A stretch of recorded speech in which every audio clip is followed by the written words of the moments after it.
Hi friends, അസ്സലാമു അലൈക്കും. ഞാനിന്ന് വന്നിട്ടുള്ളത് ഒരു വെറൈറ്റി മിൽക്ക് ഷേക്കുമായിട്ടാണ്. ഈ മിൽക്ക് ഷേക്ക് നമ്മൾ ഉണ്ടാക്കാൻ പോകുന്നത് ബ്രെഡ് ഉപയോഗിച്ചിട്ടാണ്. അതിനായിട്ട് ഞാൻ 4 ബ്രെഡ് എടുത്തിട്ടുണ്ട്. അതിൻ്റെ 4 സൈഡുകളും നമുക്ക് കട്ട് ചെയ്ത് മാറ്റണം. നമുക്ക് മിൽക്ക് ഷേക്കിൻ്റെ കളർ ചേഞ്ച് ആവാതിരിക്കാൻ വേണ്ടിയിട്ടാണ് 4 സൈഡും നമ്മൾ മാറ്റുന്നത്.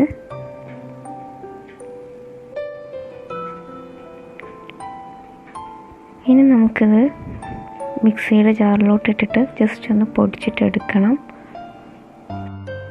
ബ്രെഡ് നമ്മൾ ജസ്റ്റ് പൊടിച്ചിട്ട് എടുത്തിട്ടുണ്ട്. നന്നായിട്ട് പൊടിക്കേണ്ട, ജസ്റ്റ് ഒന്ന് പൊടിച്ചെടുത്താൽ മതി. ശേഷം നമുക്കതിലോട്ട് ആവശ്യത്തിന് പഞ്ചസാര ചേർത്ത് കൊടുക്കണം. ഞാനിവിടെ 3 ടേബിൾ സ്പൂൺ പഞ്ചസാരയാണ് ചേർക്കുന്നത്. പിന്നെ നമുക്ക് വേണ്ടത് പാലാണ്. ഇതിലേക്ക് മിൽക്ക് ഷേക്ക് എന്ന് പറയുമ്പോൾ തന്നെ അറിയാലോ, പാൽ നിർബന്ധമാണ്.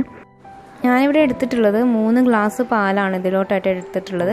അത് നമുക്ക് പൊടിച്ച് വെച്ചിട്ടുള്ള ബ്രെഡിലോട്ട് ചേർത്ത് നന്നായിട്ട് അടിച്ചെടുക്കണം. അപ്പം നമ്മുടെ simple and easy bread milk shake ഇവിടെ റെഡി ആയിട്ടുണ്ട്. ഇനി നമുക്കിത് ഐസ് ക്യൂബ് ഇട്ടിട്ടോ അല്ലെങ്കിൽ ഫ്രീസറിൽ വെച്ച് തണുപ്പിച്ചിട്ടോ കഴിക്കാം.